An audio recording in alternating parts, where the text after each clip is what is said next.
અને ઉજવણી રૂપે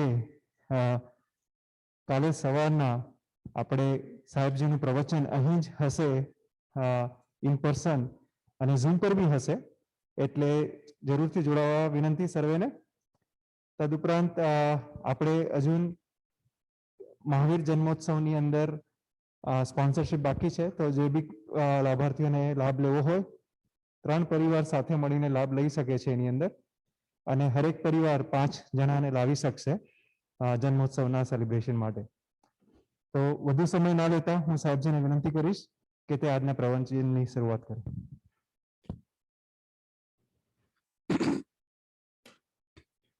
નમસ્કાર મહામંત્રથી ચાલુ કરીશું.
कमर गर्दन सीधी, आंखों बंद, शरीर स्थिर, मन शांत.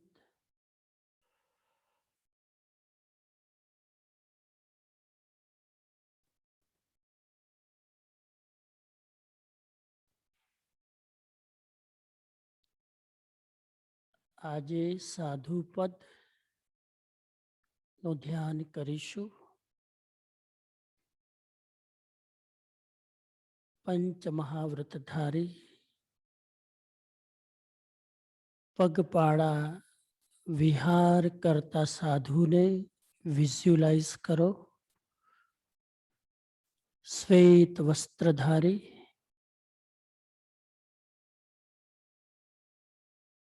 पगमा पगरखा नहीं, माथे छत्र नहीं,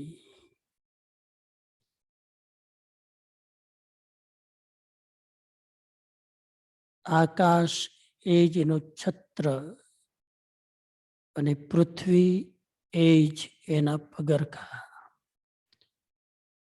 ગામ ગામ નગર નગર વિચરતા સાધુને વિઝ્યુલાઇઝ કરો.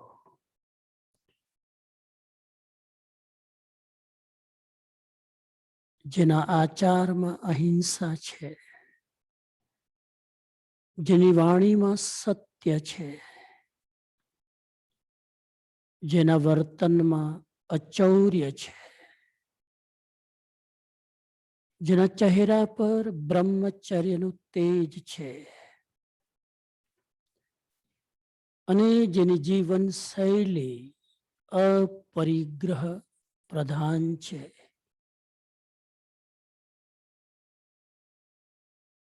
એવા સાધુનું દ્રશ્ય બંધ આંખોની સામે લાવો.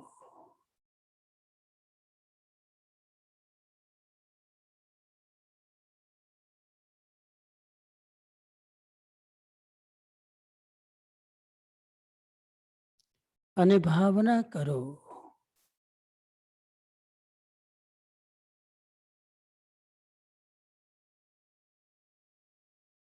ક્યારે થઈશું બાહ્યાંતર નિર્ગ્રંથ જો, હું આવો સાધુ ક્યારે બનીશ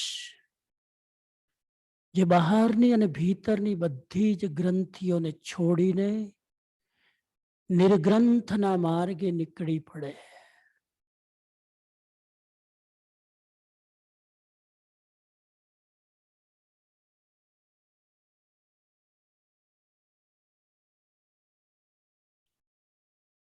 જાણે કે વર્તમાન ભરત ક્ષેત્રમાં કોઈ મહાવિદય ક્ષેત્રના સિમંદર સ્વામી વિચરતા હોય, એ મહાવિદયના તીર્થંકરોને જોવા હોય તો ભરત ક્ષેત્રના વિચરતા સાધુઓને જોઈ લ્યો.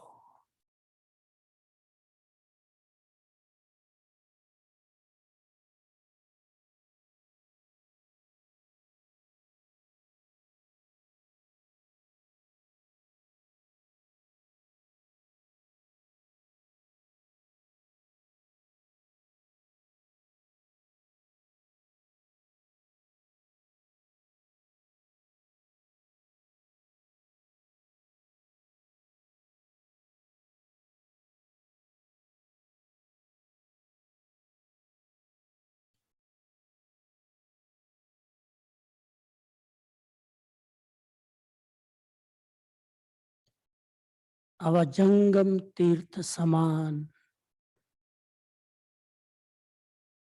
પવિત્ર સાધુને હૃદયથી ભાવ ભર્યા વારંવાર વંદન કરું છું.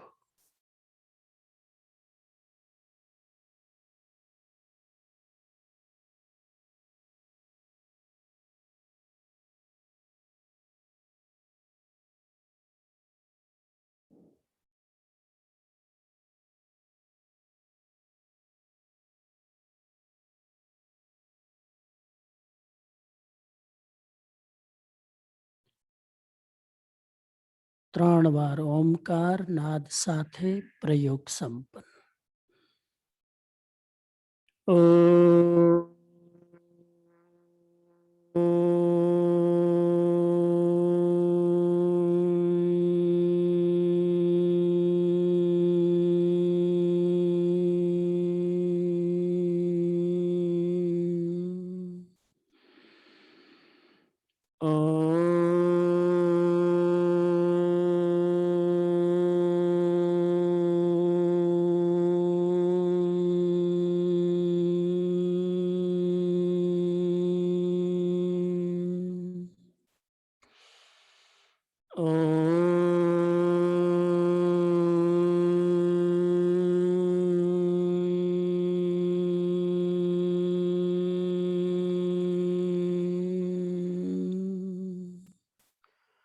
ઓમ અરહમ ઓમ અરહમ ઓમ અરહમ.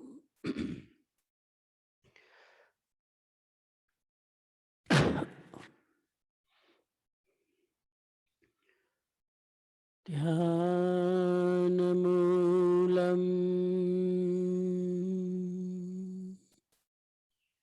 ગુરુર્મૂર્તિ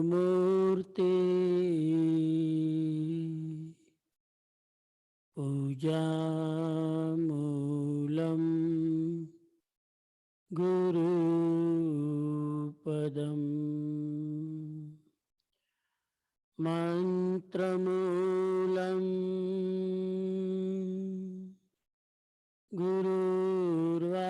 વાક્યમ મોક્ષમૂલમ ગુરુ કૃપા મોક્ષમૂલમ ગુરુ કૃપા.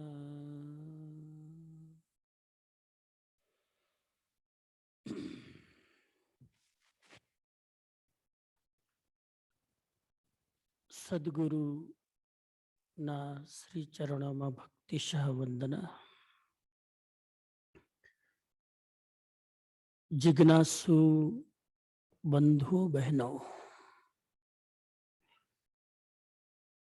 આજે એપ્રિલની 23મી 2021 શિકાગો જૈન સંઘમાં શ્રી નવપદજીની આરાધનાના આ પાવન પ્રસંગે ઉપસ્થિત સર્વ સાધર્મિક બંધુઓ બહેનો, આજે નવપદજીની ઓળીનો 5મો દિવસ છે અને આ 5મા દિવસે નવપદજીનું નિર્ધારિત પદ શ્રી સાધુ પદ, એના સંદર્ભમાં એક વિષય ઉપર સ્વાધ્યાય કરીશું. ક્યારે થઈશું બાહ્યાંતર નિર્ગ્રંથજો. એ વિષય ઉપર લગભગ કલાક સ્વાધ્યાય કરીએ. આ સ્વાધ્યાય મારી દ્રષ્ટિએ એક કોચિંગ ક્લાસ છે, એક ટ્રેનિંગ છે. પાઠશાળામાં જેમ નાના બાળકો ભણતા હોય એમાં મોટા લોકો માટે શ્રી નવપદજીના કોચિંગ ક્લાસ છે. પહેલા દિવસે શ્રી અરિહંત પદ ઉપર વિચાર કર્યો, બીજા દિવસે શ્રી સિદ્ધ પદ ઉપર વિચાર કર્યો અને એ જ ક્રમમાં આજે શ્રી સાધુ પદ. બહુ જ ઊંડાણથી જો ચિંતન કરીએ તો દરેક નવ પદના દરેક પદ મધ્યમાં છે, સેન્ટરમાં છે. અલગ અલગ દ્રષ્ટિએ દરેક પદ ક્યાંક ને ક્યાંક કેન્દ્રમાં આવે છે. શ્રી અરિહંત પદનો વિચાર કરો તો એ સિદ્ધ ચક્રના કેન્દ્રમાં છે. શ્રી સિદ્ધ પદનો વિચાર કરો તો એ લોક અને અલોકના કેન્દ્રમાં છે.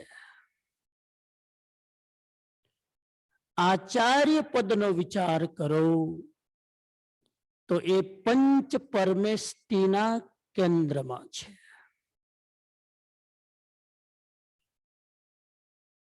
એવી રીતે ઉપાધ્યાય પદનો વિચાર કરો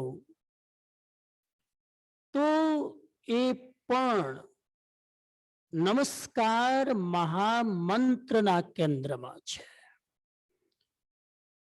એક બાજુ 4 પદ અરિહંત સિદ્ધ આચાર્ય ઉપાધ્યાય, આ બાજુ નીચેથી ચુલિકાના 4 પદ એના સેન્ટરમાં ઉપાધ્યાય છે. અનેક દ્રષ્ટિથી આપણે એને કેન્દ્રમાં લઈ શકીએ અથવા તો એ પણ વિચારી શકીએ. ગુરુપદ, દેવ, ગુરુ, ધર્મ. ગુરુપદમાં 3 આવે: આચાર્ય, ઉપાધ્યાય, સાધુ. તો ગુરુપદના કેન્દ્રમાં ઉપાધ્યાય છે, એના સેન્ટરમાં, વચ્ચોવચ્ચ. સમજાય છે ને હું શું કહું છું? અને સાધુ પદ એ આ 9 પદના કેન્દ્રમાં છે. 9 પદમાં 4 ઉપર, 4 નીચે, 8 વચ્ચે સાધુ પદ છે.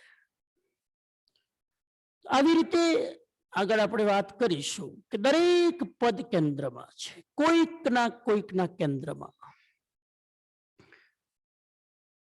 જિંદગીની અંદર જ્યારે ઉપર ચડવું હોય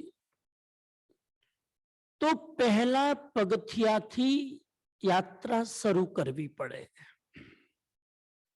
પહેલા પગથિયા ઉપર પગ મૂકવો પડે, પગ ઉપર જોર કરવું પડે અને ઉપર લક્ષ્ય બનાવીને યાત્રા શરૂ કરવી પડે. શ્રી સાધુ પદ એ ઉપર ચડવાની યાત્રાનો પ્રારંભ છે.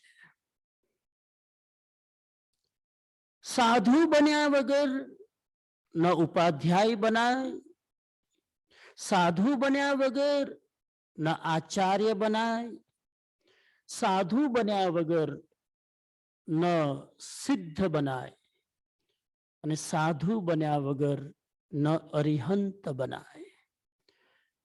ઉપરના 4 પદમાં ક્યાંય પણ યાત્રા કરવી હોય તો પહેલું સાધુ પદનું પગથિયું મૂકવું જ પડે.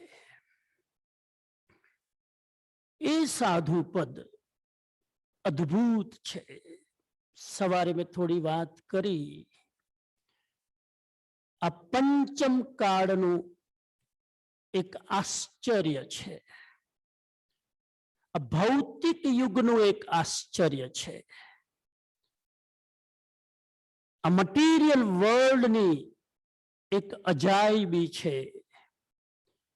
આપણે તો જન્મથી જૈન છીએ એટલે આશ્ચર્ય ન લાગે.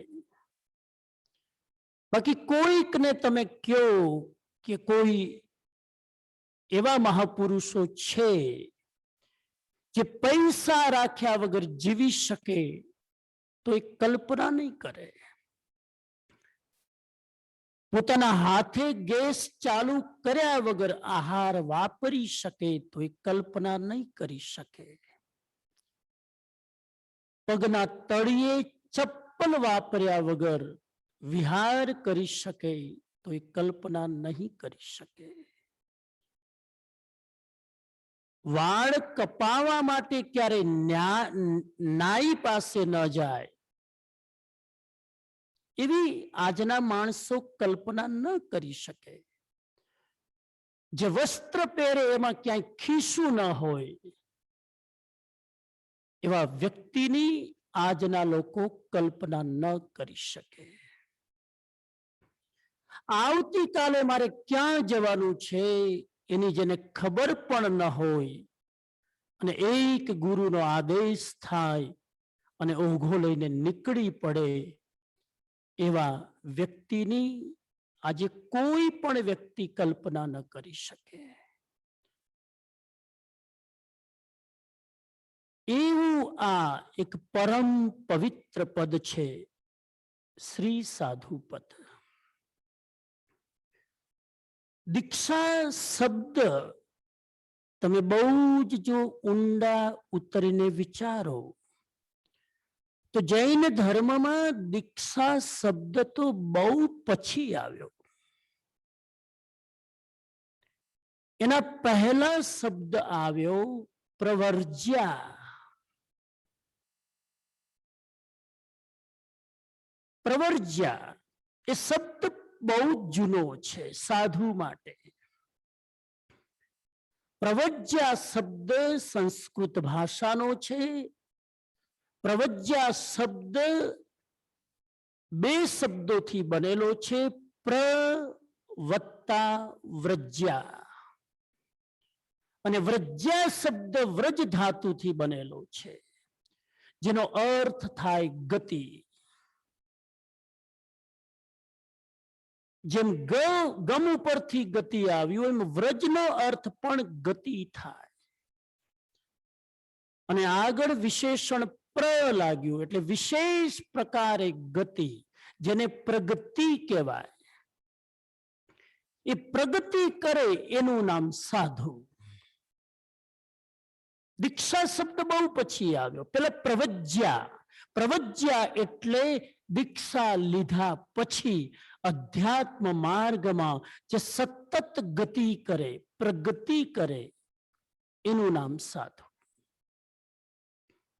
એટલે જ સાધુ ઉપરથી સાધના શબ્દ આવ્યો, કે જે ડે બાય ડે કદમ કદમ પર આગળ વધતો જાય. જેમ વિહાર કરવામાં સુરવીર છે, એમ સાધના કરવામાં પણ એ સુરવીર છે. એવું આ પદ છે સાધુ પદ. ચતુર્વિધ ધર્મ સંઘમાં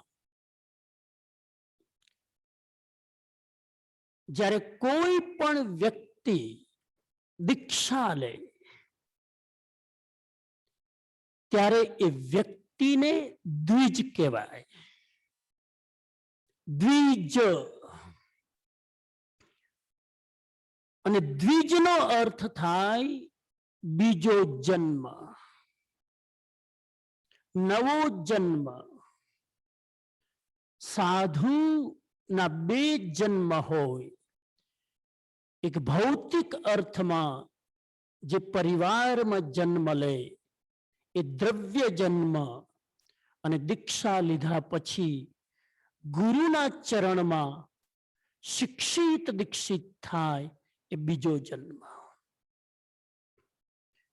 અને બીજો જન્મ થાય એટલે પહેલા જન્મનું કોઈ મૂલ્ય નહીં. નોટ ઓનલી ધેટ, એ પહેલા જન્મને બને ત્યાં સુધી ભૂસી નાખવામાં આવે, એના બધા જ સંસ્કારોને ડિલીટ કરી દેવામાં આવે. અને એટલા માટે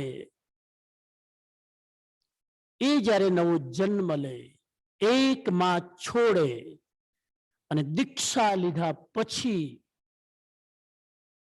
એક માની જગ્યાએ 8 માને ધારણ કરે. અષ્ટ પ્રવચન માતા જેને કહેવાય, એ અષ્ટ પ્રવચન માતા એ સાધુની રિયલ માં છે. અને સંસારમાં બાપને છોડે એટલે 10 બાપનું શરણું સ્વીકાર કરે, જેને શાસ્ત્રમાં 10 વિધ યતિ ધર્મ કહેવાય છે. અને જેમ એક ક્લાસરૂમમાં નવા ટીચર પીરિયડ લેવા આવે, અને એટલે બોર્ડમાં પેલા જૂના ટીચરે જે લખ્યું એ બધું સાફ કરી દેવામાં આવે, એમ એક વ્યક્તિ સાધુ બને એટલે એની બ્રેઇનમાં ગૃહસ્થના જે સંસ્કારો છે બધાય સાફ કરી દેવામાં આવે. નામ બદલાઈ જાય, એ વ્યક્તિનું નામ બદલાઈ જાય, ગુરુ બીજું નામ આપે. અને ભૂલથી પણ જો સાધુ જૂનું નામ ઉચ્ચારે તો પ્રાયશ્ચિત આવે. કે જૂનું નામ ઉચ્ચારે એટલે નામની બધી જ સ્મૃતિઓ આવે. નામ બદલાઈ જાય, વેશ બદલાઈ જાય, એડ્રેસ બદલાઈ જાય. પેલા એક એડ્રેસ હતું, હવે અનેક એડ્રેસ થઈ જાય. દર વર્ષે એડ્રેસ બદલાઈ જાય. ઘણા પાછા મૂર્ખા પૂછે સાધુને, તમારું પરમેનન્ટ એડ્રેસ આપો ને. સાધુનું કોઈ પરમેનન્ટ એડ્રેસ હોતું નથી. અને જેનું પરમેનન્ટ એડ્રેસ હોય સમજી લેવાનું, એ સાધુ પતિત સાધુ છે. સાધુનું પરમેનન્ટ એડ્રેસ ન હોય. જૂના બધા સંસ્કારો સાફ. અરે સાહેબ, લાઈફસ્ટાઈલ બદલાઈ જાય. દીક્ષા લે એટલે સુવા ઉઠવાનો ટાઈમ બદલાઈ જાય, ગોચરીનો ટાઈમ બદલાઈ જાય, વાસણો બદલાઈ જાય, આહાર વાપરવાની રીત બદલાઈ જાય. કલ્પના કરજો સાહેબ, આજ સુધી હું ગૃહસ્થમાં છું ને આવતીકાલે સાધુ બનું. On the spot, suddenly, instant જૂના સંસ્કારો સાફ, નવા સંસ્કારો ટ્રાન્સમિટ કરવામાં આવે. ભાષા બદલાઈ જાય, લેંગ્વેજ બદલાઈ જાય. ગૃહસ્થમાં જે ભાષા બોલાય એ સાધુને ન બોલાય. સાધુ માટે પણ શ્રાવકે એ ભાષા ન બોલવી જોઈએ. ગૃહસ્થ ભોજન કરે એટલે કે જમી લો, સાધુને જમી લો એમ ન કહેવાય. જમી લો એના બદલે વાપરી લો એમ કહેવાય. આ સંસ્કાર શ્રાવકોમાં હોવા જોઈએ. ભાષા પણ બદલી જાય. આપણે ચાલીએ તો એમ કે પેલા બેન ક્યાં ગયા, તો કે ચાલવા ગયા. સાધુ જ્યારે વિહાર કરીને એક જગ્યાએથી બીજી જગ્યાએ જાય તો એને ચાલવું ન કહેવાય, વિહાર કરી રહ્યા છે. ભાષા બદલાઈ જાય. ઘરે બોલાવા હોય સાધુને તો એમ ના કહેવાય મારા ઘરે આવજો. એના બદલે એમ કહેવાય મારા ઘરે પધારજો. લેંગ્વેજની ગરિમા આખી ફરી જાય સાહેબ. ઘણા લોકોને ખબર ન હોય એટલે પૂછે, તબિયત કેમ છે? સ્વામીજી, તમારી તબિયત કેમ છે? કોઈ પણ ત્યાગીને, સંયમીને તબિયત કેમ છે ન પૂછાય. આપને સાતા છે ને એમ પૂછાય. જો તમે લેંગ્વેજની ગરિમા, થોડા ઉદાહરણ આપો છો.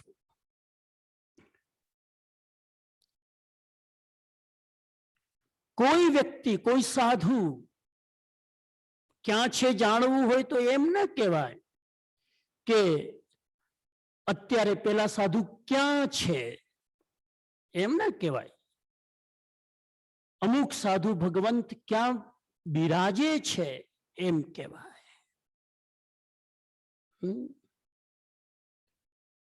અને સાધુ પણ જ્યારે તમે કહો કે મારા ઘરે ગોચરી પધારશો, તો સાધુ એમ ના કે આવીશ. કાલે 8 વાગે સવારે નાસ્તામાં બિલકુલ તમારા ઘરે ધામા. સર્ટેન લેંગ્વેજ સાધુ ન બોલે. એના બદલે કે વર્તમાન જોગ. સાહેબ, ભાષાની ગરિમા જુઓ તમે. જૈન સાધુની એક અલગ ડિક્શનરી બનાવવી પડે. વર્તમાન જોગ. શું અર્થ થાય વર્તમાન જોગનો? હે કુસુમબેન, આ શબ્દ તો સાંભળ્યો છે ને? વર્તમાન જોગ શબ્દ તો સાંભળ્યો ને? શું અર્થ થાય?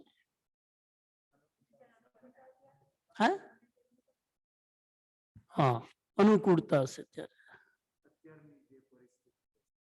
અત્યારની વર્તમાન એટલે અત્યારની ને?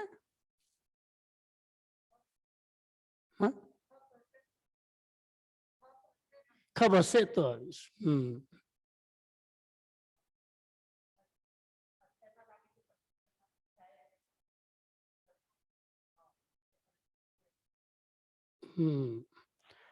બહુ ક્લિયર કટ સમજો. વર્તમાન જોગ શબ્દ સાધુ શું કામ વાપરે? કેમ કે સાધુને 5 મહાવ્રત છે, એમાં એક છે સત્ય મહાવ્રત. સાધુ મૃષાવાદ ન બોલે, જુઠ્ઠું ન બોલે. એટલે આયુષ્યનો કોઈ ભરોસો નથી. પેલું કારણ. સાધુ એમ કે કાલે સાંજના તમારે ત્યાં હું ગોચરી વાપરીશ અને આયુષ્ય પૂરું થઈ ગયું. સાધુને અસત્ય બોલવાનો દોષ લાગે. એક કારણ. બીજું કારણ, કાર્યમાં વારંવાર વિઘ્ન આવે. અત્યારે તમે જુઓ આ કોવિડની સ્થિતિમાં કેટલાય સાધુ ભગવંતોએ ચોમાસા ડિક્લેર કરી દીધેલા,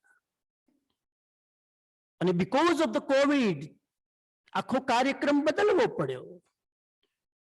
પણ સાધુ જ્યારે ચોમાસું ડિક્લેર કરે ગુરુ મહારાજ, ત્યારે કે આ ચોમાસું ડિક્લેર કરું છું, પણ ત્યારે વર્તમાન જોગ. વર્તમાન જોગનો અર્થ થાય છે કે જે મેં ડિક્લેર કર્યું છે એ સમયે જે સ્થિતિ હશે એ પ્રમાણે થશે. વર્તમાન જોગનો અર્થ આજ નહીં. વર્તમાન જોગનો અર્થ જે માટે હું કમિટમેન્ટ કરું છું, જે સમય માટે, એ સમયે જે સ્થિતિ હશે એ થશે.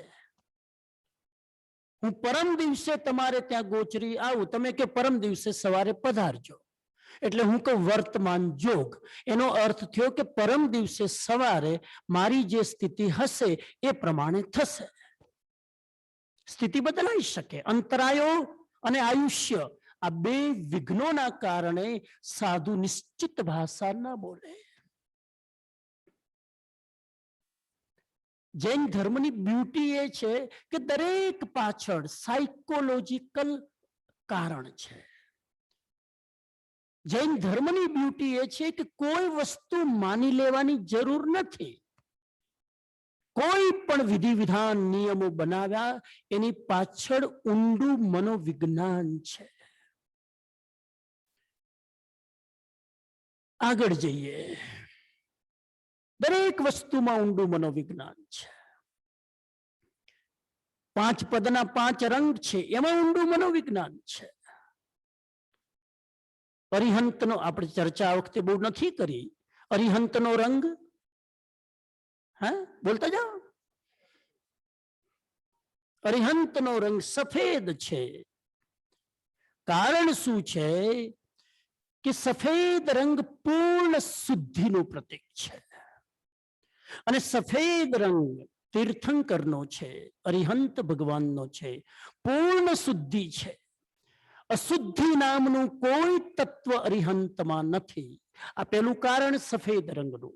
બીજું કારણ વિશ્વ વાત્સલ્ય સ્વરૂપ છે. સમસ્ત વિશ્વ પ્રત્યે વાત્સલ્યનો ભાવ હોય, એ વાત્સલ્યનો રંગ સફેદ હોય. દૂધનો રંગ સફેદ છે, બીકોઝ વાત્સલ્યનું પ્રતીક છે. સિદ્ધનો રંગ લાલ છે, બીકોઝ 8 કર્મોનું દહન કરી નાખ્યું છે. એ દહન કરવાના કારણે દહનનો રંગ, અગ્નિનો રંગ લાલ છે. 8 કર્મોને પોતાના પરાક્રમથી, પોતાની તપશ્ચર્યાથી, સાધનાથી, ધ્યાનની અગ્નિમાં 8 કર્મોને હોમી દીધા, એટલે અગ્નિનો રંગ લાલ. આચાર્યનો રંગ પીળો છે. પીળો રંગ કેવો? દીપ શિખા જેવો. તમે દીપક સળગાવો અને એની દીપ શિખાનો જે રંગ હોય એ રંગ આચાર્યનો છે. એનો અર્થ એ થયો કે દીપ શિખા રૂપે આચાર્ય સાધુ ના જીવનને પ્રકાશિત કરે છે. એટલે દીપ શિખાનો રંગ આચાર્યનો પીળા રંગનો છે. ઉપાધ્યાયનો રંગ લીલો રંગ, ગ્રીન કલર. એ લીલો રંગ શીતળ છાયાનું પ્રતીક છે. લીલા વૃક્ષની નીચે બેસો તો તમને શીતળ છાયા મળે. એમ કર્મોની ગરમીથી બચાવીને તમને આગમની શીતળ છાયાની નીચે મૂકી દે, એ કામ ઉપાધ્યાયનું છે. અને સાધુનો રંગ કાળો. એ જરા સમજવું પડશે. વસ્ત્ર સફેદ અને રંગ કાળો. વસ્ત્ર સફેદ છે સાધુના અને સાધુનો રંગ, અરે ભાઈ વસ્ત્ર સફેદ છે તે રંગે અરિહંતની જેમ સફેદ કરી નાખવો હતો ને, એમ કરી ન નખાય. તમારું ને મારું ત્યાં ના હાલે. સાધુનો રંગ કાળો એટલા માટે છે, મેં તમને શરૂઆતમાં કીધું કે સાધુ પેલું પગથિયું છે. સાધુ હજુ પહોંચ્યા નથી, છદમસ્ત છે. બધા જ વિકારો સાધુની અંદર દીક્ષા લેતી વખતે છે. સાધુનો રંગ કાળો એટલે છે કે કર્મની કાળાશને સાધુ ધોવાનું કામ કરે છે. એટલી બધી કર્મની કાળાશ લાગેલી છે, એટલી બધી કષાયોની કાળાશ લાગેલી છે, એટલી બધી વૃત્તિઓ અને વિકારોની કાળાશ લાગેલી છે. એ કાળાશને ધોવાનું છે. એટલે એ કાળાશના કારણે રંગ કાળો અને ધોઈ ધોઈને ઉજ્જવળ કરી નાખે એટલે વસ્ત્રનો રંગ સફેદ. સમજાય છે લોજિક? સાધુ પહોંચી નથી ગયા, આગળ હું વાત કરીશ. ઘણા બધા શ્રાવકોને એમ કે સાધુ દીક્ષા લીધી એટલે સાધુ તો ભૂલ કરે જ નહીં, તો તું જ કર. ભૂલ કરવાનો અધિકાર બધો શ્રાવકને, સાધુને તો કરાય જ નહીં. ઇન્ડિયામાં તો ઘણા શ્રાવકો આવીને અમને લેક્ચર આપે, તમને આ કલ્પે, તમને આમ કરાય, તમારે આ વપરાય. બહુ વિચિત્ર સ્થિતિ. અને સાધુ જરાક ભૂલ કરે એટલે કોમેન્ટ્સ ચાલુ થાય. યાદ રાખજો મિત્રો, સાધુ યાત્રાની શરૂઆત છે, યાત્રાનું ગંતવ્ય નથી. ઠોકરો વાગશે ડગલે ને પગલે. સાધુનો અર્થ જ છે સાધના કરવાની શરૂઆત કરી છે. નાનું બાળક જેમ ચાલતા શીખે, ઠોકરો વાગે, એમ એક ગૃહસ્થમાંથી આવેલો વ્યક્તિ સાધુ બને એટલે નિયમોમાં ઘણી બધી ઠોકરો લાગશે. એટલે હું તમને છેલ્લે કહીશ, સાધુ પ્રત્યે શું ભાવ હોવો જોઈએ આપણો. તો આ 5 રંગ એનું પણ કારણ છે. એવી રીતે સાધુનું સ્થાન, સિદ્ધ ચક્રમાં સાધુનું સ્થાન ક્યાં? એક એક વસ્તુ પર મેં કીધું ને, કોચિંગ ક્લાસ છે, પ્રવચન નથી. પ્રવચનમાં તો ધુઆધાર સ્પીડ ઉપડે, કોચિંગ ક્લાસમાં બધું ધીમે ધીમે ધીમે ધીમે ધીમે ધીમે એક એક મુદ્દાને ક્લિયર કરતા જઈએ. મારો તો વિચાર છે કે છેલ્લા દિવસે પરીક્ષા રાખવી જોઈએ, તો ખબર પડે કેટલું રિટેઇન કર્યું આપણે. પણ આપણે પણ મૂડ પ્રમાણે આવીએ, મૂડ પ્રમાણે સાંભળીએ. અમુક વ્યાખ્યાન સંભળાણા તો ઠીક, અમુક ન સંભળાણા તો ઠીક. તો પછી આપણે માસ્ટરના પાકા વિદ્યાર્થી નથી. પીરિયડમાં ગુલ્લી મારે ચાલે? આપણે કેટલી ગુલ્લીઓ મારી? આ 10મું પ્રવચન છે. કેટલા સાંભળ્યા 10 માંથી? તમે વિચારજો. સાધુનું સ્થાન ક્યાં? અરિહંતનું સ્થાન મેં બતાવ્યું, સિદ્ધનું બતાવ્યું. ક્યાંક ક્યાંક કદાચ કોઈક રહી ગયું મને કહેજો. આચાર્યનું મેં બતાવ્યું સ્થાન, ઉપાધ્યાયનું કદાચ રહી ગયું. હા, હે પાછું કેટલું રહી જાય તમને તો કઈ વાંધો ફરક પડતો જ નથી. સ્વામીજી બોલ્યા તો ઠીક ને ન બોલ્યા તો ઠીક, સમજાવ્યું તો ઠીક ને ન સમજાવ્યું તો ઠીક. ક્લાસ હોય તો કોઈ વસ્તુ છૂટી ના જવી જોઈએ. ઉપાધ્યાયનું સ્થાન ક્યાં? સિદ્ધ ચક્રમાં.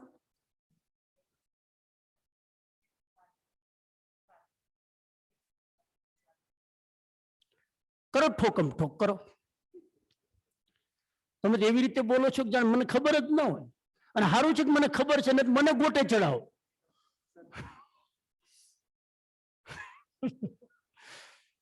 ઉપાધ્યાયનું સ્થાન સિદ્ધ ચક્રમાં ક્યાં?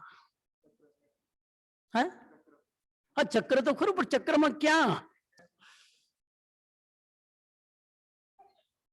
અરિહંત સેન્ટરમાં, આ બાજુ આચાર્ય,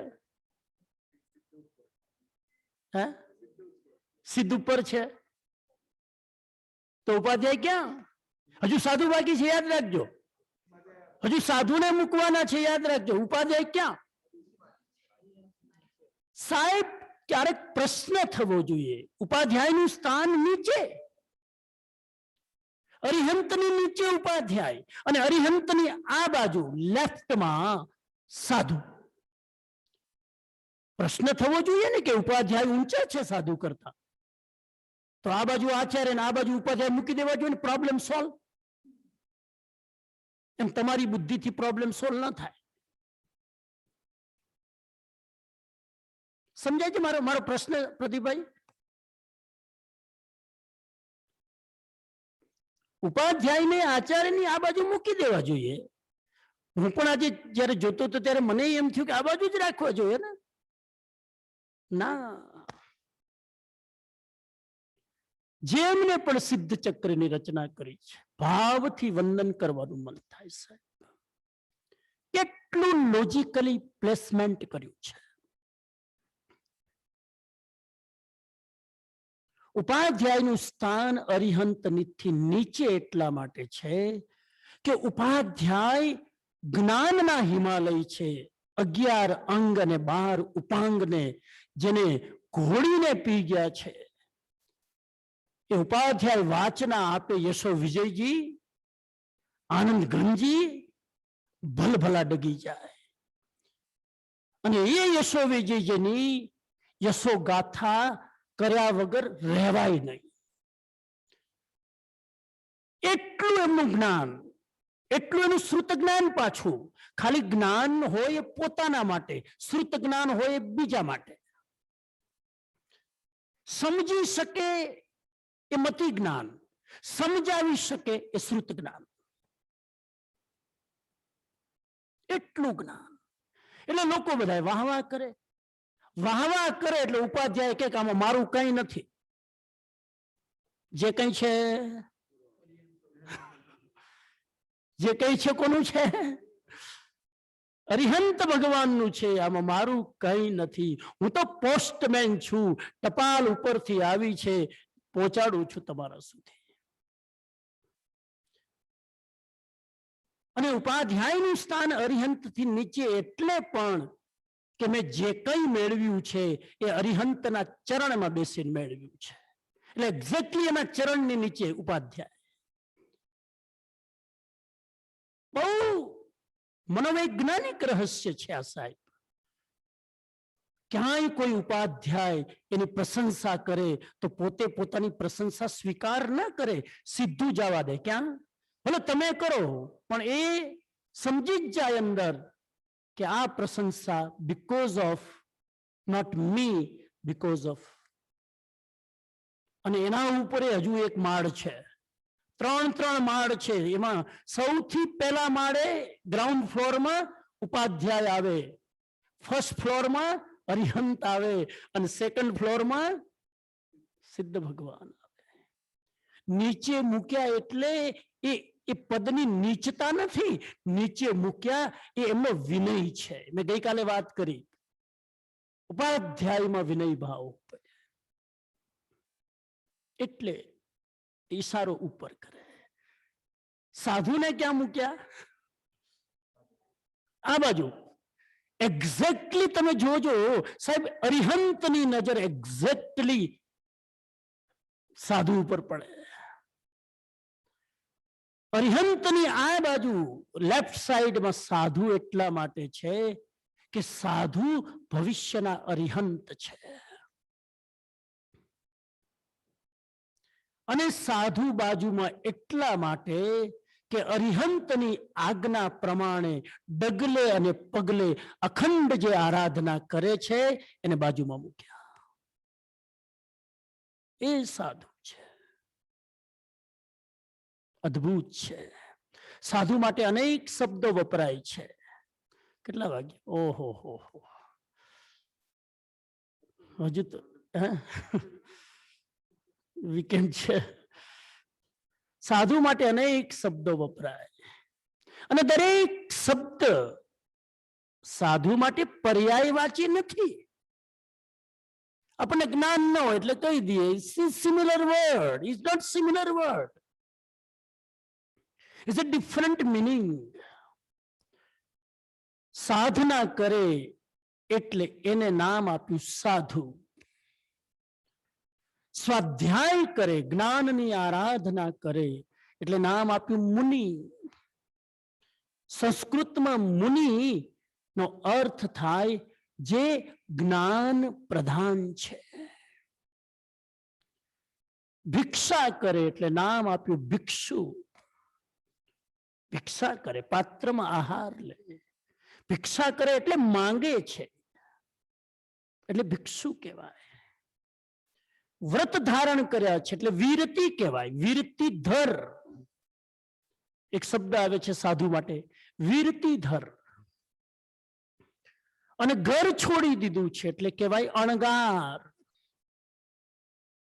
આગાર એટલે ઘર, અણગાર એટલે ઘર વગરના. આવા કેટલાય શબ્દો છે. અને સાધુ બે પ્રકારના હોય, દ્રવ્ય સાધુ અને ભાવ સાધુ. દ્રવ્ય સાધુ બનવા માટે મોટું પરાક્રમ જોઈએ. બધા જ વ્યક્તિ દ્રવ્ય સાધુ ન બની શકે. ભાવ સાધુ કોઈ પણ બની શકે. તમે બેઠા છો, તમે ધારો તો ભાવ સાધુ બની શકો,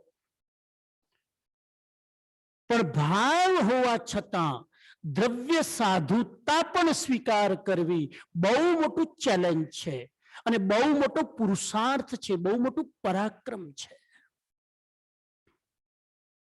દ્રવ્ય સાધુ બધાની ત્રેવડ નથી સાહેબ. અને હું માનું છું કે દ્રવ્ય સાધુનું પણ પોતાનું મૂલ્ય છે. આ કપડા બદલવાનું પણ પોતાનું મૂલ્ય છે. એક સાધુને ઘણી વાર અંદરથી વિકારો જાગે, વૃત્તિઓ જાગે, આવેશ આવે, પણ જેવી કપડા ઉપર નજર જાય એ સાધુ બ્રેક મારી દે.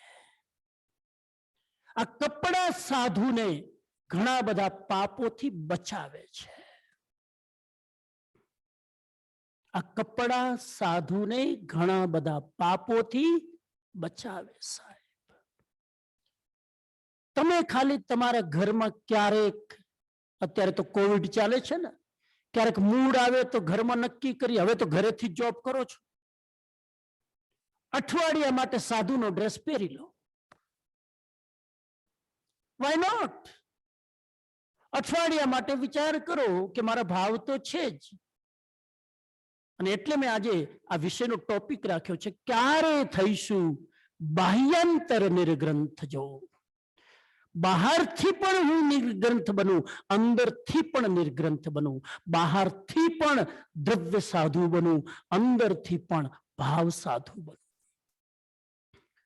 બહારથી પણ આરંભ સમારંભ છોડી દઉં, અંદરથી પણ આ વૃત્તિઓ અને કસાયને છોડી દઉં.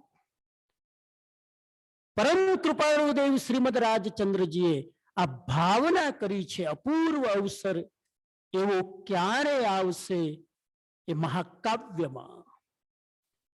એમની દશા બહુ ઊંચી હતી, એમને તો સાધુ બનવું હતું, પણ અસાતા કર્મનો તીવ્ર ઉદય અને પરિવારમાં ક્યાંક આજ્ઞા ન હોવાના કારણે તીવ્ર ભાવના હતી સાહેબ. એટલે આ કાવ્યમાં લખ્યું, ક્યારે થઈશું બાહ્યાંતર નિર્ગ્રંથ જો. પરમ કૃપાળુ દેવની અંતરની દશા એવી હતી કે મારો વશ ચાલે તો હું નિર્ગ્રંથ સાધુ બની જાઉં. ભાવથી તો સાધુ હતા જ,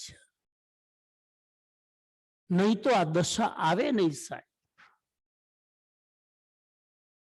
કેટલા કેટલા એમને પદ્યોની રચના કરી. એક એક વાક્ય એમનું મંત્ર સમાન છે. એક એક વાક્ય આત્મસિદ્ધિનું એક એક વાક્ય મંત્ર છે. અને એક એક વાક્યમાં આગમની મહિમા ભરેલી છે. આપણે પોપટની જેમ બોલી દઈએ વાત અલગ. જે સ્વરૂપ સમજ્યા વિના પામ્યો દુઃખ અનંત બોલી દઈએ, પણ આ એક વાક્યમાં જ આખી જિંદગીનો સાર છે. દુઃખનું કારણ બતાવી દીધું, દુઃખનું નિવારણ બતાવી દીધું. જે સ્વરૂપ સમજ્યા વિના પામ્યો દુઃખ, એક જન્મ નહીં અનંત જન્મો સુધી. કેમ કે મેં મારી જાતને ઓળખી નહીં, આખી દુનિયાને ઓળખી લીધી, આખી દુનિયાની યાત્રા કરી લીધી, આ અંતર યાત્રા જ ન કરી. હું કોણ છું, ક્યાંથી થયો, શું સ્વરૂપ છે મારું ખરું, આ જ ન જાણે. એ સાધુ. તો અઠવાડિયું તમે ટ્રાય કરો. અઠવાડિયું જો સાધુનો ડ્રેસ પહેરો અને પછી અંદરમાં જે ખરાબ વિકારો અને કષાયો જાગે છે, બહાર જો એ તમે પ્રગટ કરી શકો તો મારી પાસે આવજો. ઘણી વાર મને પણ ગુસ્સો આવતો હોય, પણ જેવું મારું ધ્યાન ડ્રેસ ઉપર જાય ને એટલે અંદરથી કે બેટા શાંતિ રાખ. આ ડ્રેસની શરમ માણસને પાપથી બચાવે. રાવણ ગયો કુંભકર્ણ પાસે, ઉઠાડ્યો ઢંઢોળીને. હુતો જ હોય એનું નામ કુંભકર્ણ. ઉઠાડીને કે છે આ સીતા મારા વશમાં નથી આવતી, કઈક શોર્ટકટ બતાવ ને. આ સીતા મારા વશમાં નથી આવતી. શોર્ટકટ એ જ છે, રામનો ડ્રેસ પહેરી લે, રામનું રૂપ ધારણ કરી લે એટલે સીતા તારી મુઠ્ઠીમાં.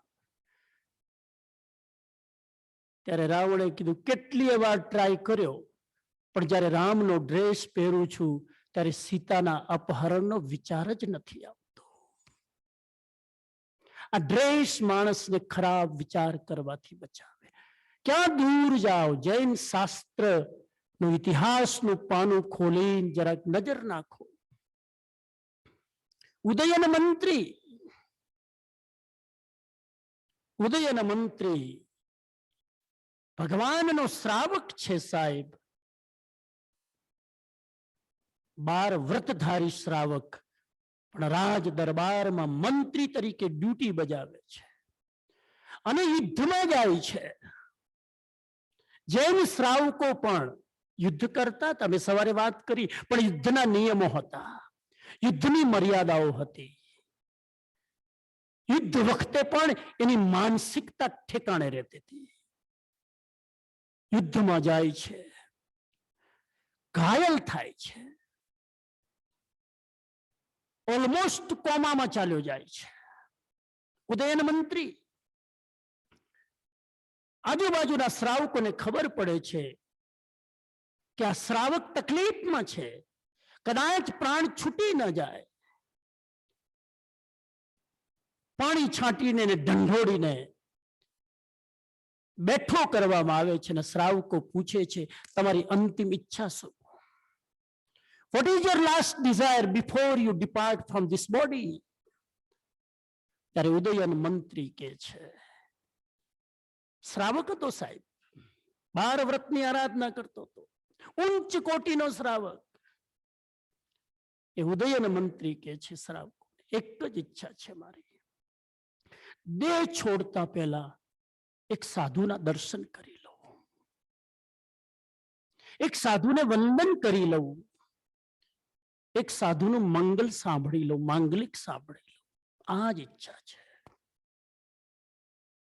જિંદગી ભર જેને સાધુતા સેવી હોય ને એને અંતિમ સમયમાં સાધુતાના વિકલ્પો આવે. શ્રાવકોએ વિચાર્યું શું કરવું? આ યુદ્ધના મેદાનમાં સાધુ ક્યાંથી લાવવા? બહુ દૂર હોય, વ્યાર કરીને આવે એના પહેલા તેના પ્રાણ છૂટી જાય. પણ શ્રાવકો બહુ વિવેકી હતા સાહેબ. આજુબાજુ ફટાફટ એરેન્જમેન્ટ કર્યું. રિસર્ચ કર્યું કે કોઈ એને આવીને જો અંતિમ દર્શન આપી શકે તો, પણ આજુબાજુ કોઈ ઉપાશ્રય નહીં, કોઈ વ્યવસ્થા નહીં, યુદ્ધનું મેદાન. બહુ તપાસ કરતા એક બહુરૂપિયો પકડમાં આવ્યો. કોણ? એક્ટર, આજની ભાષામાં એક્ટર. બહુરૂપિયો, એ જમાનામાં બહુરૂપિયો એક જ વ્યક્તિ ધારે એવા રૂપ બદલીને પોતાનો રોલ અદા કરે. એ બહુરૂપિયાને પકડ્યો, એને કીધું એક કામ કર, તારે 10 મિનિટ માટે સાધુનો રોલ કરવાનો છે. 10 મિનિટ માટે. પેલો કે પણ સાધુનો રોલ તો મેં જિંદગીમાં ક્યારેય કર્યો નથી, મારે ખૂબ એની પ્રેક્ટિસ કરવી પડશે, મારો ચાર્જ હેવી છે. એકદમ પ્રોફેશનલ હતો. હા, ફ્રીમાં કોઈ ના કરે, મારો ચાર્જ બહુ. તો કે જે ચાર્જ હોય તે, એને હેવી ચાર્જ બતાવ્યો, લઈ લેજે તારો ચાર્જ. કરવાનું શું મને કહો? તો કે સાધુનો ડ્રેસ પહેરવાનો, નંબર 1. હાથમાં અહીંયા કને ઓઘો રાખવાનો, નંબર 2. બીજા હાથમાં દંડ રાખવાનો, નંબર 3. એક મુખવસ્ત્ર રાખવાનું, અને એની પાસે જઈને એ વંદન કરે ત્યારે અભય મુદ્રામાં આશીર્વાદ આપવાના. અને પછી એને માંગલિક સંભળાવવાનું, જે અત્યારે તું ગોખી લે, પાછું ગોટા નહીં વાળતો, માંગલિક એને ગોખાવી દીધું. બસ આટલી પ્રેક્ટિસ કરવાની છે. ઉભો રાખવાની પ્રેક્ટિસ કરવી પડે ને, પછી કઈ પડી ન જાય. પાછું ધોતિયું પહેરાવાની પ્રેક્ટિસ કરવી પડે, પછી છૂટું ન જાય. બધી બરાબર પ્રેક્ટિસ કરાવી. એટલે ઓકે, ડન. અને બહુરૂપિયો હોય એટલે રોલ કરે એટલે પછી ઓરિજિનલ જેવું લાગે. સાહેબ તૈયાર થઈને લઈ જાય છે.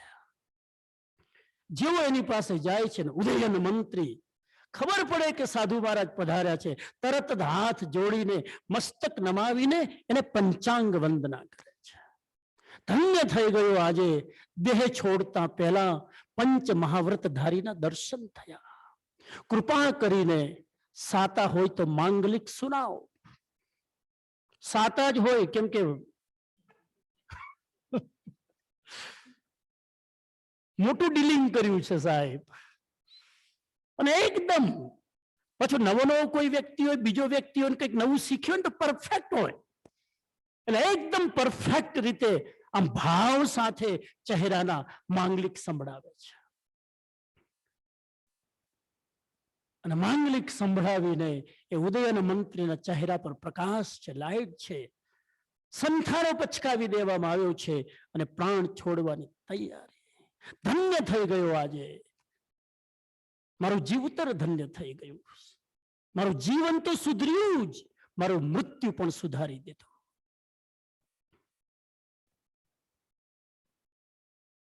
લઈ જાય છે બહુરૂપિયાને બાજુના રૂમમાં અને કે છે આ ચાર્જ તમારો. ત્યારે બહુરૂપિયો કે છે જેના વસ્ત્ર માત્ર જોવાથી કોનું સમાધિ મરણ થઈ શકતું હોય તો એ વસ્ત્ર હવે હું છોડું નહીં. આજથી હું એ બન્યો સાધુ, આજથી આ વસ્ત્ર હવે છૂટે. સાહેબ બહુરૂપિયો સાધુ બની ગયો. આ ઇતિહાસની, જૈન ઇતિહાસની ઉજ્જવળ કથા સાહેબ. વસ્ત્રનો પણ આ પ્રભાવ છે. એટલે એમ ના માનતા કે કપડા બદલવાથી શું થાય. બદલી જોજો, ખબર પડે. કપડા બદલવાથી જ બધું થાય. તમે પણ તમારા કપડા રોજ બદલો છો ને, જેવા જેવા કપડા પહેરો ને તમારી ચાલ બદલાઈ જાય. અત્યારે મારો વિષય નથી, ઓલરેડી ટાઈમ થઈ ગયો છે. બહેનો જો જીન્સ પહેરીને ફરે તેની ચાલ બદલાઈ જાય. સાડી પહેરે ચાલ બદલાઈ જાય. પંજાબી પહેરે ચાલ બદલાઈ જાય. સારું છે કે ભાઈઓ સાડી નથી પહેરતા, તમે તો જીન્સ પહેરો, પણ તમારી ચાલ, જેવો ડ્રેસ હોય માણસની ચાલ બદલાઈ જાય. ખિસ્સામાં જે પ્રકારનું ક્રેડિટ કાર્ડ હોય માણસની બોલવાની ટોન બદલાઈ જાય સાહેબ. તો સાધુના ડ્રેસનો પ્રભાવ છે સાહેબ. તો દ્રવ્ય સાધુ અને ભાવ સાધુ, એ દ્રવ્યથી સાધુ બને છે, એ મૂળમાં તો ભાવથી સાધુ છે જ. વૈરાગ્ય વગર ત્યાગ ન થાય. વૈરાગ્ય એ ભાવ સાધુ અને ત્યાગ કરી લે એ દ્રવ્ય સાધુ. 27 ગુણો છે સાધુના. 5 મહાવ્રતના પાડનાર, 5 ઇન્દ્રિયો પર સંયમ કરનાર, 10 5 સમિતિ પ્રત્યે જાગૃત રહેનાર. ગણજો કેટલા થયા? 15. 3 ગુપ્તિના ધારક 18. 6 કાયાના જીવોની રક્ષા કરનાર. 1 પરિસહોને જીતનાર. 1 પરિસહ જઈ પરિસહોને જીતનાર. પરિસહ એટલે કષ્ટોને જીતનાર. 22 પરિસહ. 1 નેક્સ્ટ 1 ઉપસર્ગ પ્રત્યે સમભાવ રાખનાર. ઉપસર્ગ અને પરિસહ અલગ છે. પરિસહ વ્યક્તિઓ દ્વારા આપવામાં આવે, ઉપસર્ગ દેવતાઓ દ્વારા આપવામાં આવે. અને છેલ્લું રાત્રિ ભોજન ત્યાગ. આ સાધુના 27 ગુણો છે. પછી કોઈક અલગ અલગ દ્રષ્ટિએ આ ગુણોમાં થોડુંક ક્યાંક પરિવર્તન ગ્રંથોમાં આવે છે.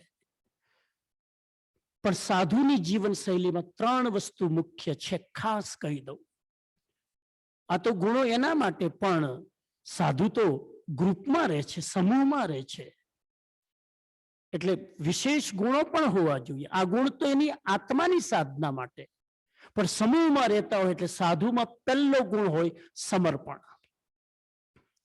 ગુરુ પ્રત્યે સમર્પણ ન હોય તો સાધુ જીવન ટકાવી ન શકે. મને જે દિવસે મારા ગુરુમાં ડાઉટ આવ્યો, હું સાધુપણું છોડી દઈશ. ગુરુ નિષ્ઠા એટલી હોય, સમર્પણ નંબર 1. નંબર 2, સ્વાધ્યાય પ્રેમી હોય. શાસ્ત્રમાં સાધુની 2 જ ચર્યાઓ બતાવી છે.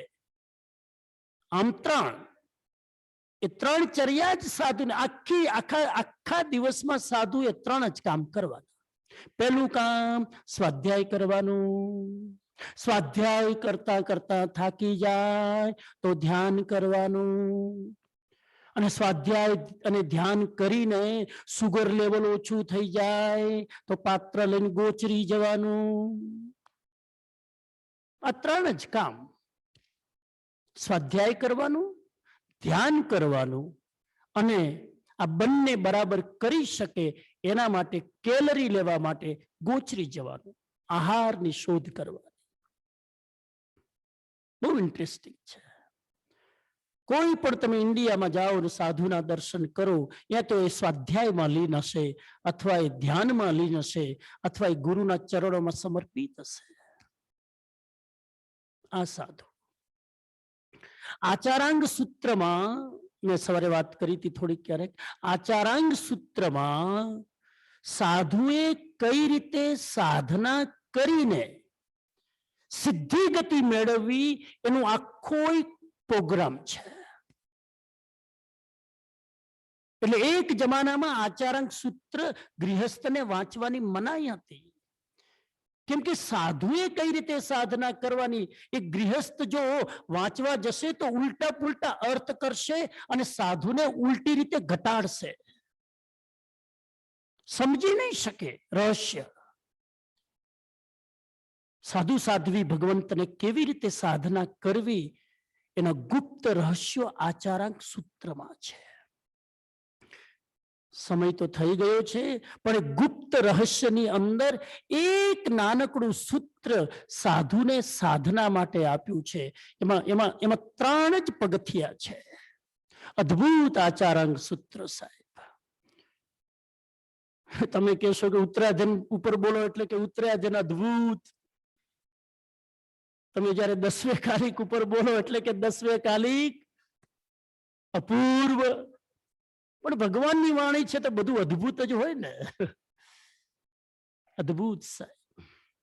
3 સૂત્રો આપ્યા આચારાંગમાં સાધુ માટે. ઇન્ટરેસ્ટિંગ છે એટલે જરા 5 મિનિટ ટાઈમ લઉં તમારો. બહુ કિંમતી ટાઈમ છે ને, મારે અપોઇન્ટમેન્ટ લેવું પડે. પેલું છે અનુમોદના. અદ્ભુત છે સાહેબ. સાધુનું પહેલું સૂત્ર અનુમોદના. આચારાંગ સૂત્રના રેફરન્સમાં સાધુએ જે બીજા સાધુની વાતમાં અનુમોદના કરે. આ સાધુ આટલો સ્વાધ્યાય કરે છે, આટલો કમજોર છે, છતાં ધન્ય છે આ કામ કરવાનું, અનુમોદનાનું કામ. આ સાધુને ગાતા નથી આવડતું, છતાં પણ કેટલી બધા સ્તવનો યાદ છે. ધન્ય છે સાધુને. આમ કરીને અનુમોદના કરે સાહેબ. બાનું જોઈએ અનુમોદના કરવાનું. આ 10 વર્ષનો સાધુ બન્યો છે, પણ એની ગુરુ ભક્તિ હું 50 વર્ષથી સાધુ પણ પાડું છું, છતાં પણ એના જેવી ગુરુ ભક્તિ મારામાં. આ અનુમોદના સાધુ એને સિદ્ધ બનવાનું પહેલું પગથિયું. અને કૃષ્ણ મહારાજા આ અનુમોદના બહુ કરતા. વાસુદેવ કૃષ્ણનો સૌથી મોટામાં મોટો ગુણ હતો અનુમોદના. પોતે દીક્ષા ન લઈ શકે, પણ ખબર પડે કે આનામાં થોડોક વૈરાગ્ય છે, એવો ચડાવે. પેલો દીક્ષા જ લે સાહેબ, દીક્ષા જ લે, બીજો વિકલ્પ જ નહીં. અને એવી રીતે અનુમોદના કરીને કૃષ્ણ મહારાજાઓએ કેટલાય વૈરાગ્યોને દીક્ષા આપી દીધી. પોતે તો લઈ ન શકે, વાસુદેવ ક્યારેય દીક્ષા ન લઈ શકે. એવો અંતરાય નિયણું બાંધ્યું હોય, પણ કોઈ દીક્ષા લેતું હોય તો એનો દીક્ષા મહોત્સવ સ્પોન્સર બાય વાસુદેવ કૃષ્ણ. બધા જ નેમિનાથ ભગવાનના સમયમાં જેટલી દીક્ષાઓ થઈ, સ્પોન્સર બાય કૃષ્ણ વાસુદેવ. અનુમોદના બહુ કરતા કૃષ્ણ ભગવાન, બહુ અનુમોદના. તો અનુમોદના આ તો આપણે પણ કરી શકીએ ને. કોઈકનું કંઈક જુઓ, અનુમોદના કરો. તમને બે દેખાશે, એની અંદર કમજોરી પણ દેખાશે, એની અંદર વિશેષતા પણ દેખાશે. તમારે શું કરવાનું? આજ્ઞા શું છે ભગવાનની? મારા લેક્ચરમાં ક્યારેક આવેશ પણ તમને દેખાય, મારા લેક્ચરમાં ક્યારેક તમને એમ લાગે કે સ્વામીજી વચ્ચે ભૂલી જાય છે, એ પણ તમને દેખાય. મારા લેક્ચરમાં ક્યારેક અહંભાવ મારા શબ્દોમાં તમને ઝલકે ક્યારેક, પણ તમારે શું જોવાનું? નહીં તો અહીંયા બેઠા બેઠા હું કર્મની નિર્જરા કરીશ ને તમે કર્મનો બંધ કરશો. અનુમોદના બેસ્ટ પગથિયું છે. પહેલું અનુમોદના. બીજું પગથિયું છે અનુમોદના પછીનું પ્રવૃત્તિ. અનુમોદના કર્યા પછી પુટ ઇન્ટુ એક્શન. તમે કોઈક વ્યક્તિ બહુ આંબિલની આરાધના કરતું હોય, તમે વારંવાર અનુમોદના કરો, એક દિવસ તમે એ પ્રવૃત્તિ કરશો જ. અહીંયા તો અત્યારે કોવિડના કારણે અહીંયા આંબિલ સમૂહ આંબિલની વ્યવસ્થા નથી, પણ મેં એવા લોકો જોયા છે કે આંબિલમાં ખાલી પીરસવા માટે આવે. હું આંબિલ કરી શકતો નથી, પણ પીરસવાનો લાભ લેવો છે. પીરસવા આવે અને પીરસતા પીરસતા એને ભાવ જાગે કે આ કરી શકે તો હું કેમ નહીં, પ્રવૃત્તિમાં જોડાઈ જાય. અનુમોદનાનું બીજું સ્ટેપ પ્રવૃત્તિ. સાધુનું આ બીજું સ્ટેપ. અનુમોદના કર્યા પછી સાધુ જેની અનુમોદના કરે છે એ પ્રકારની પ્રવૃત્તિ કરશે. અને પ્રવૃત્તિ કરતા કરતા એક સ્થિતિ આવે કે પ્રવૃત્તિમાં પરિપક્વ થઈ જાય તો ત્રીજું સૂત્ર આચારાંગ સૂત્ર કહે છે નિવૃત્તિ. Time for wind up. હવે પ્રવૃત્તિ પણ ધીમે ધીમે ઘટાડી અને તું ઠરી ઠામ થા, તારામાં સ્થિર થા. સાહેબ બહુ અઘરું છે. હરિભદ્ર સૂરીએ તો એના માટે શબ્દ વાપર્યો છે. હરિભદ્ર સૂરીજીનો શબ્દ હું તમને આપું. એમને કીધું છે ગ્રંથ સંસાર પણ છોડવાનો. ગ્રંથ સંસાર પણ છોડવાનો એક સ્થિતિ આવે જ્યારે પરિપક્વતા આવી જાય પછી સાધુ વાંચવાનું પણ ઓછું કરે, લખવાનું પણ ઓછું કરે, બીજી પ્રવૃત્તિઓ પણ ઓછી કરે. પછી તો ગ્રંથ સંન્યાસ, ટોટલી નિવૃત્તિની સાધના. અને નિવૃત્તિની સાધના એટલે મનોગુપ્તિ, વચનગુપ્તિ અને કાયગુપ્તિ. નિવૃત્તિની સાધના એટલે ધ્યાનમાં ઉતરવું. આ સાધુનું અંતિમ લક્ષ્ય છે, કેમ કે એને સિદ્ધ થવાનું છે. અનુમોદના યાત્રાની શરૂઆત છે. પ્રવૃત્તિ એ યાત્રામાં વેગ આપવા માટે છે, પણ મંજિલ તો તમે નિવૃત્તિનો સ્વાદ ચાખો ત્યારે જ મળે. આ એની દશા છે. તો હવે વાઇન્ડ અપ કરું આજની ચર્ચાને. 2 કામ કરવાના છે. 2 કામ તમારે. તમને થાય તમે સાધુ પદ ઉપર બોલ્યા, પણ એમાં અમને શું ફાયદો? આ તો સાધુના ગુણગાન કર્યા, અમે અહીં 1.5 કલાકથી બેઠા, અમને શું ફાયદો? 2 વસ્તુ કરવાની. નંબર 1 કયું છે? સાધુનામ દર્શનમ પુણ્યમ. આહા, સાધુનામ દર્શનમ પુણ્યમ. સાધુના દર્શન કરવા માત્રથી પુણ્ય થાય. આ મારું વચન નથી, મહાન જ્ઞાની મહાપુરુષોનું વચન છે. સાધુનામ દર્શનમ પુણ્ય. કેમ? શું કામ સાધુનામ દર્શનમ પુણ્ય? સાધુનું દર્શન કરવાથી કેમ પુણ્ય થાય? દરેકના કારણ છે. આ કારણો તમારા માટે હું શોધી લાવું છું. મારું હોમવર્ક કેટલું છે મહેન્દ્રબેન, કુસુમબેન ને પૂછજો.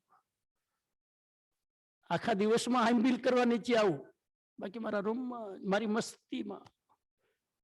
તમારા નિમિત્તે મને સ્વાધ્યાયનો મોકો મળે. એટલે એના 2 કારણ છે. પહેલું કારણ એ છે કે સાધુના દર્શન થાય તો સમજવાનું અત્યારે તીર્થંકરનો વિયોગ છે. સાધુના દર્શન થાય, વિચરતા સાધુને તમે ક્યાંક જુઓ. તો પહેલું કારણ બતાવ્યું છે, મહાવિદ્ય ક્ષેત્રમાં વિહરમાન 20 તીર્થંકરોના દર્શન તમે કરી લીધા. એક સાધુના દર્શન કર્યા સાહેબ, કેમ કે વિરહમાન તીર્થંકર છે. સાધુની જેમ જ તીર્થંકરો વિહાર કરીને વિચરે છે. તીર્થંકરનો વિહાર તમે નથી જોયો, સાધુનો વિહાર જોઈ લો, તમને તીર્થંકરના વિહારનું પુણ્ય થઈ જાય. અદ્ભુત છે સાહેબ. આ પેલું કારણ. અને બીજું કારણ, સાધુ આપણે ત્યાં જંગમ તીર્થ છે. એક તીર્થ હોય સ્થાવર તીર્થ, પાલિતાણા, શત્રુંજય, સમેત શિખર. એક તીર્થ હોય જંગમ, હાલતું ચાલતું મોબાઈલ તીર્થ. આ સાધુ હાલતું ચાલતું તીર્થ છે. એ સાધુના દર્શન થઈ ગયા, સમજો તમે તીર્થયાત્રા કરી લીધી. અને ઘણા તીર્થયાત્રામાં જાય તો સાધુના દર્શન ન કરે. પાલિતાણા જાય તો પાલિતાણાની યાત્રા કરીને આવી જાય, પણ સાધુની પાસે જઈને 5 મિનિટ દર્શન ન કરે. સાધુના દર્શન. તમે કહેશો કે આ દેશમાં ક્યાં સાધુના દર્શન થાય? તો જાવ ઇન્ડિયા. અત્યારે નહીં, જાવ ઇન્ડિયા. બધું જ કઈ રેડીમેડ તમારા ભાણામાં પીરસવામાં ના આવે. શોધવા પડે આવા સાધુ જે પુણ્ય પ્રતાપ લઈને વિચરતા હોય. એટલું બધું કમ્ફર્ટ ઝોનમાં શું કામ કે સાધુ અહીંયા, અને સાધુના અહીંયા દર્શન કરવા તમારામાંથી જ એક બેન મુંડી લો ને, આમાંથી જ એક બેન દીક્ષા આપી દો, કર્યા જ કરો. પછી એ તો કરવું નથી, અમારામાંથી તો દીક્ષા લેવા નથી.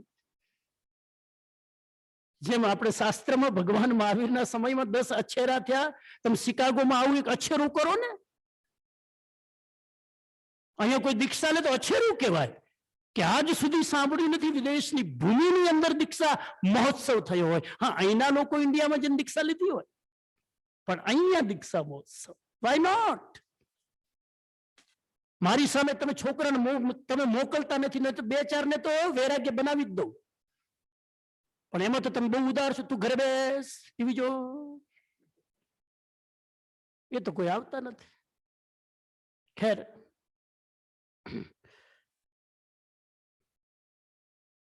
અને ભાવથી દર્શન કરો. જો દ્રવ્યથી તમે ન પહોંચી શકો, ભાવથી તમે સાધુ પાસે પહોંચી શકો. સાહેબ, ભાવથી દર્શન કરો. હું વિનંતી કરું હાથ જોડીને, તમે આટલી બધી પાત્રતાથી સાંભળો છો ત્યારે તમારા ઘરમાં એક નાનકડું મંદિર હોય, કેટલાય ભગવાનના ફોટા હોય, કદાચ એક ભગવાનનો ફોટો ઓછો હોય તો ચાલશે, એક સાધુનો ફોટો મૂકજો. કેમ કે સાધુ નામ દર્શનમ પુણ્યમ. સાધુનું દર્શન એ પુણ્ય છે. સાધુનો ફોટો કયા સાધુનો? શાસ્ત્રમાં એનો જવાબ આપ્યો છે. કયા સાધુનો ફોટો મૂકવાનો? અપ્રમત્ત જે નિત્ય રહે, નવી હરખે નવી સો કરે, એવા સાધુ જેને કોઈ હર્ષ નથી અને કોઈ શોક નથી. સાહેબ, અપ્રમત્ત, અલર્ટ થઈને, અવેર થઈને જે વિચરતા હોય, કોઈ ગાળો દે તો શોક નહીં, કોઈ પ્રશંસા કરે તો હર્ષ નહીં. એક શ્રાવક એક ગુરુ મહારાજ સાહેબ પાસે જઈને એ ગુરુ મહારાજને કહે છે કે ગુરુ મહારાજ એક વાત કહું. ગુરુ મહારાજે કીધું, કયો? તો કે એક સાધુ વિહાર કરતા હતા, આજે મેં જોયા, અને એ સાધુને પાછળથી કેટલાય લોકો પથ્થર મારતા હતા, અને પથ્થરના નિશાન મેં સાધુના પીઠ પાછળ જોયા. અને સાધુ અહીંયા છે તમારા સિંઘાણામાં. શ્રાવક જાય છે ત્યારે ગુરુ મહારાજ એ સાધુને બોલાવે છે અને સાધુને પૂછે છે, બેટા, આજે વિહાર કરતા તારી પાછળ કોઈ પથ્થર મારો કર્યો? ત્યારે સાધુ કહે છે, ગુરુ મહારાજ, મને અડધો કલાક ટાઈમ આપશો, હું જરાક વિચારી લઉં. મને ટાઈમ આપશો? મને યાદ નથી કે કોઈ કર્યું હોય, પણ જરાક તમે પૂછો છો તો હું વિચારું. સાહેબ, એને યાદ પણ નથી કે કોઈ પથ્થર માર્યો હતો. આપણે કેટલું યાદ રાખીએ? કેટલું બધું યાદ રાખીએ, અને જેટલું યાદ રાખીએ એમાં વધારે પડતું નેગેટિવ યાદ રાખીએ કે પોઝિટિવ? એ તો પરીક્ષા લો તો ખબર પડે આ વ્યાખ્યાન કેટલા યાદ છે. બસ, સાધુ એને કહેવાય. તમે અપમાન કર્યું હોય ને તો આવતીકાલે તમારા ઘરે જ ગોચરી આવે. અને આવા સાધુઓ છે. તમે ભિક્ષા લેવા જાઓ ને સાધુ ના પાડે, એમને હાલે આવે છે, અહીંયા ગોચરી કઈ કરવું નથી જાઓ. તોય બીજા દિવસે આવે, તોય ત્રીજા દિવસે આવે. તો ઘણા પૂછે કે તમને શરમ છે કે નહીં? તો કે એક કૂતરાને તમે વારંવાર લાઠી મારો તોય બીજા દિવસે આવે છે, તોય ત્રીજા દિવસે આવે ને. હું કૂતરા કરતા ગયો બીત્યો. એ કૂતરાને પણ જો તમે અપમાન કરો છતાં પણ એને મનમાં નથી, હું તો સાધુ છું. આ ભાવ તો એ વસ્તુ છે. તો એક કામ એ કરવાનું, શું કરવાનું? સાધુના દર્શન કરવાના. અને હવે તો ટેકનોલોજી છે, તમે દર્શન કરી લો. ફોટો છે, તમે દર્શન કરી લો. જેના પ્રત્યે શ્રદ્ધા હોય એક સાધુને જોઈને વંદન કરો. સાધુ નામ દર્શનમ પુણ્ય. અને બીજું કામ કરવાનું છે તમારે, 2 મિનિટ લઉં. બીજું કામ કરવાનું છે તમારે. દ્રવ્યથી તો મને નથી લાગતું તમારા દીદાર જોઈને કે તમે સાધુ બની શકો, પણ ભાવથી તમે સાધુ બની શકો. આમાં ઘણા લોકો અમારી પાસે આવીને કે તમે તો છૂટી ગયા, અમે તો ખૂચી ગયા. મેં તો કઈ ખૂચવાની જરૂર નથી. ભાવથી તમે પણ સાધુ બની નીકળી શકો છો. દ્રવ્યથી તો આ બધી જંજાળ નહીં છૂટે, પણ ભાવથી કરી શકો. તો ભાવથી સાધુ બનો. અને એના માટે શું કરવાનું? એટલે કીધું ક્યારે થઈશું બાહ્યાંતર નિર્ગ્રંથ. અત્યારે જ થવાનું, બાહ્ય રીતે તો ન થાય, આભ્યંતર રીતે તો નિર્ગ્રંથ છીએ. અને એના માટે થોડો ઓપ્શન આપી દઉં. નક્કી કરો અઠવાડિયામાં એક દિવસ કોશિશ કરો હું નિમક વગરનું ખાઈશ. મહિનામાં એક દિવસ, ચલો જરા હોમવર્ક હેવી ન થઈ જાય. મહિનામાં એક દિવસ સોલ્ટ વગર ખાવાનું થઈ શકે? 9 દિવસ આંબીલ કરી લો છો તમે. 9 દિવસ આંબીલ કરવાથી પુણ્ય થાય છે, અને પુણ્ય થાય છે એટલા માટે આંબીલ કરું છું તો આ ખોટો દ્રષ્ટિકોણ છે.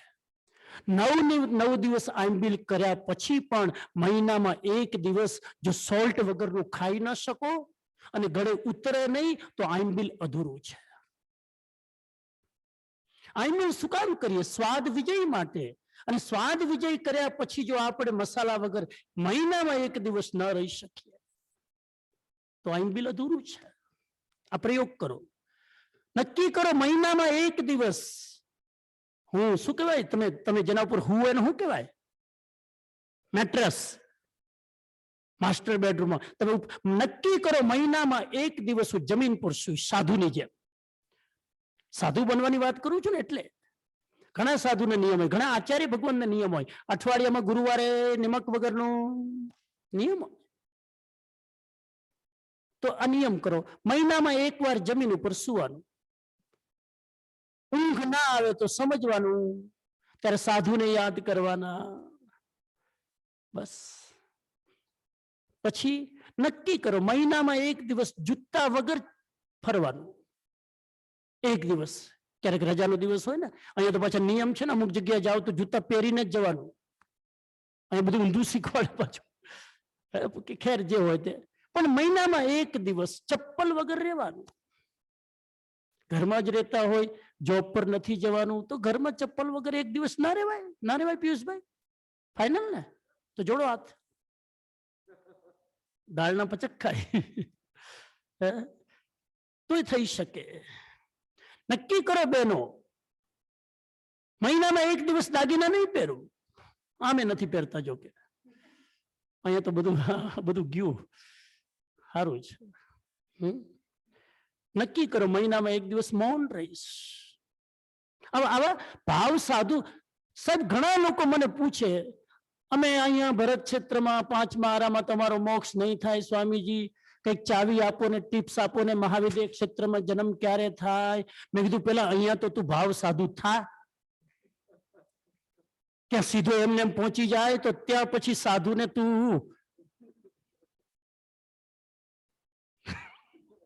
અહીંયા તો પેલા અહીંયા તમને મોક્ષ જવામાં બાધા છે, અહીંયા તમને સિદ્ધ બનવામાં બાધા છે, અરિહંત બનવામાં બાધા છે. અહીંયા તમે ભાવ સાધુ બનવામાં કોણ રોકે છે? અને ભાવ સાધુ બન્યા વગર મહાવિદ્ય ક્ષેત્રમાં જન્મ ન થાય. આ લખી લેજો. લખી લીધું? શું? અહીંયા ભાવ સાધુ બન્યા વગર મહાવિદ્ય ક્ષેત્રમાં અપગ્રેડેશન ના થાય. થવું જ પડશે. અને તમે થઈ શકો. ભાવ સાધુ બનવું મોટી વાત નથી. અને છેલ્લો મંત્ર, આ બે કામ કરવાના અને એક કામ નહીં કરવાનું તમારે. અને એ કામે ભૂલે ચૂકે પણ ગરદન તૂટી જાય તો પણ ક્યારેય કોઈ સાધુની નિંદા નહીં કરવાની. મહાન પાપ સાહેબ નિકાચિત કર્મનો બંધ કરે, મહામોહનીય કર્મનો બંધ કરે. પ્લીઝ. ક્યારેક પ્રવાહમાં અને પ્રવાહમાં આવીને આપણે સાધુ વિશે ઘણી બધી નેગેટિવ કોમેન્ટ્સ આપી દેતા હોઈએ છીએ. અને જો ભૂલથી પણ કોમેન્ટ્સ આપી દીધી તો સાધુના ચરણમાં જઈને કહો કે મેં તમારા વિશે આવું વિચાર્યું છે અને હું એની ક્ષમા માંગુ છું. પછી આપણો પ્રોબ્લેમ શું? સાધુની નિંદા કરીને પછી મંદિરમાં જઈને ક્ષમા માંગે. એ તીર્થંકર તારી પાપની ક્ષમા નહીં આપે તને, કેમ કે જેની સાથે પાપ કર્યું છે તું એના ચરણમાં બેસીને માફી માંગ. સાધુની નિંદા કરી અને મંદિરમાં કેમ માફી માંગો? ભાઈ મને કહો તમે કેમ? કેમ કે સાધુ પાસે માફી માંગવામાં તમારો અહંકાર નડે છે, તમારી પ્રતિષ્ઠા નડે છે. હું કમજોર છું, તમારી છબી ગવાય છે. એટલા માટે પહેલું તો નિંદા કરતા નહીં, ભૂલે ચૂકે પણ પાપીમાં પાપી સાધુ હોય નિંદા ન કરતા, કેમ કે આપણે એને લાયક નથી.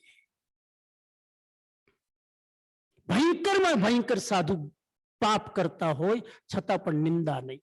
હું એમ નથી કહેતો કે તમે એને સાવધાન ન કરો, કરો.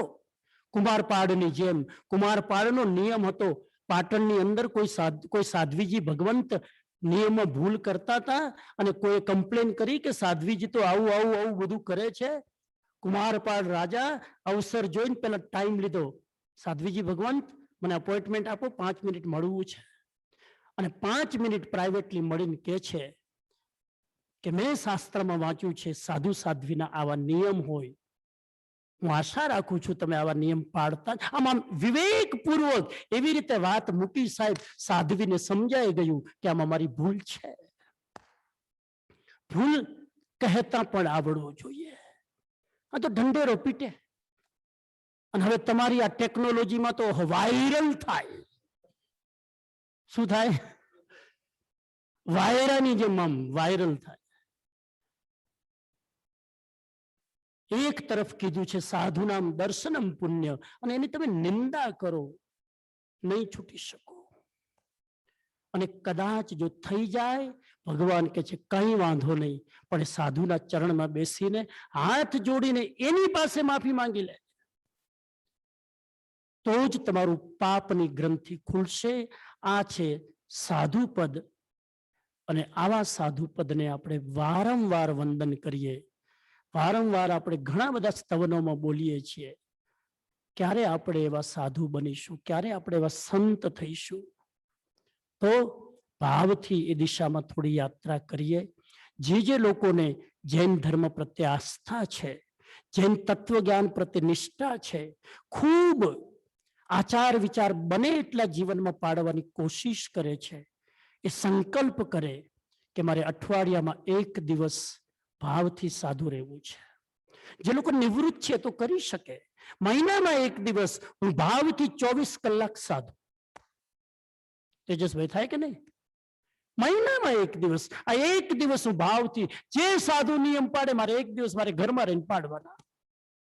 Why not?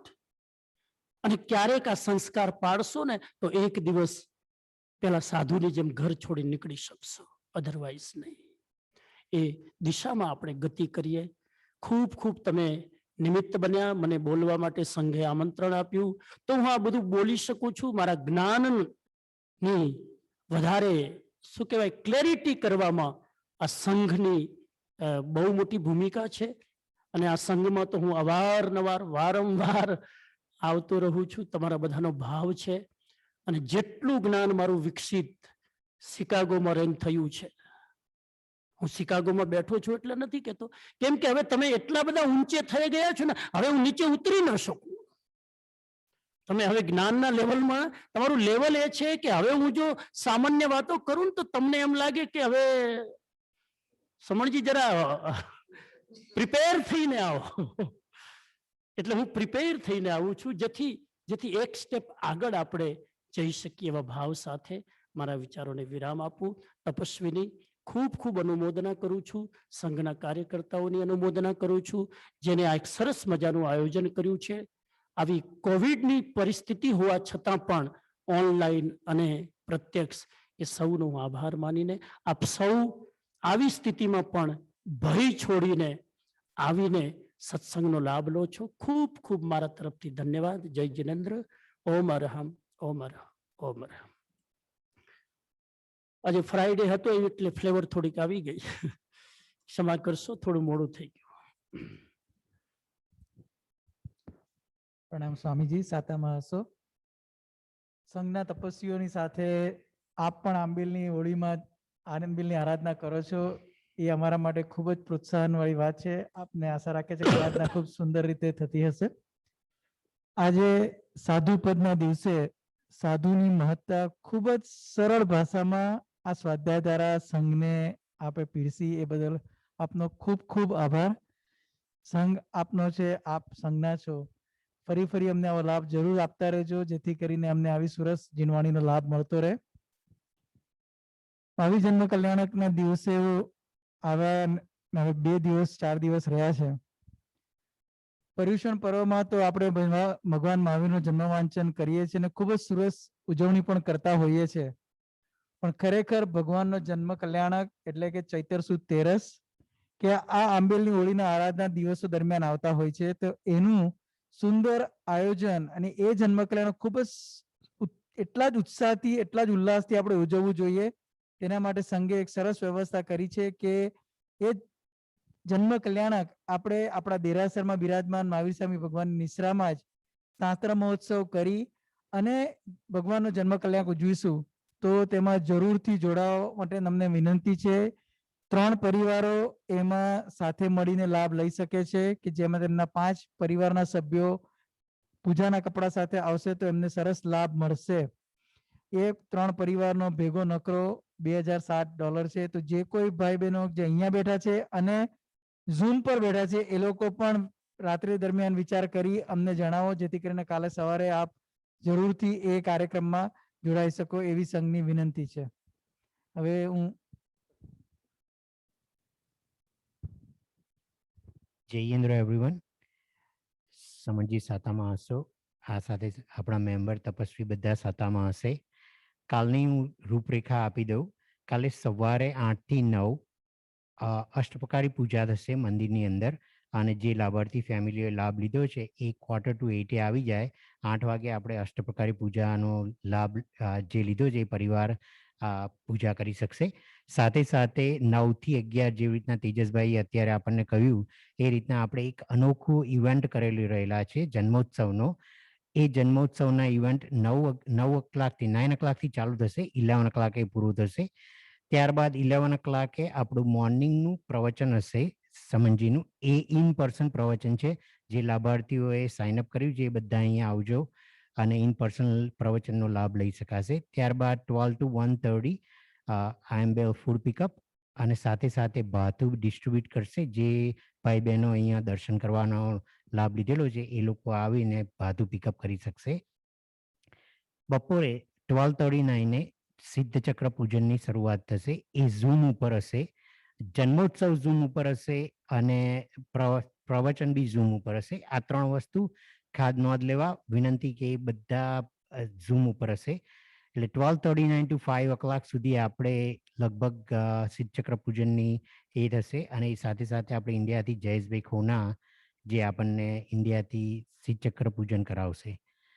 ત્યારબાદ સાંજે જે આપણે વર્ષની અંદર એક જ વખત આ પ્રોગ્રામ કરીએ છીએ, સાંજે 7:30 વાગે આરતી, મંગલ દીવો, ECBOT પ્રેઝન્ટેશન અને પાઠશાળાનો nicely recorded program we will enjoy. અને એના પછી જૈનમ વારી આપણી સાથે ઇન્ડિયાથી જોડાશે. એનો ભક્તિ સંગીતનો પ્રોગ્રામ છે. એટલે આ બધા પ્રોગ્રામ કાલે આપણું very busy day. Let's enjoy Mahavir જન્મ કલ્યાણક. અને કાલે હું તમને સન્ડેની રૂપરેખા આપી દઈશ. આ સાથે હું સમનજીને રિક્વેસ્ટ કરીશ કે માંગલિક સંગ્રહ.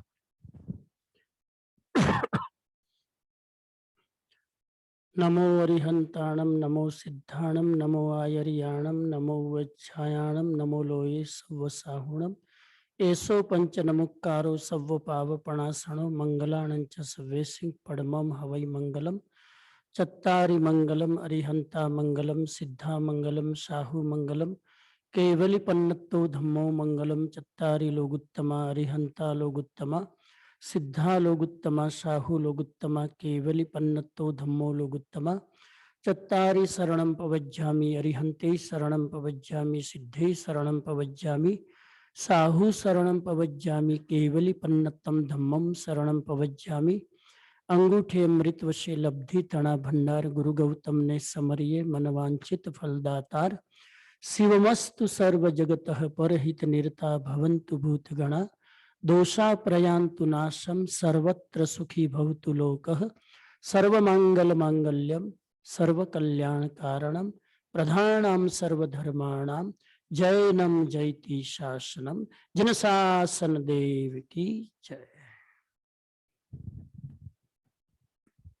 અનધર અગત્યની જાહેરાત કે જે ભાઈઓ બહેનોએ પારણા ફૂલ આયંબેલની ઓળી કરેલી છે એના પારણાની લિંક આજે જશે એ પ્લીઝ સાઇન અપ કરજો. આજની ઈમેલની અંદર પારણાની લિંક જશે.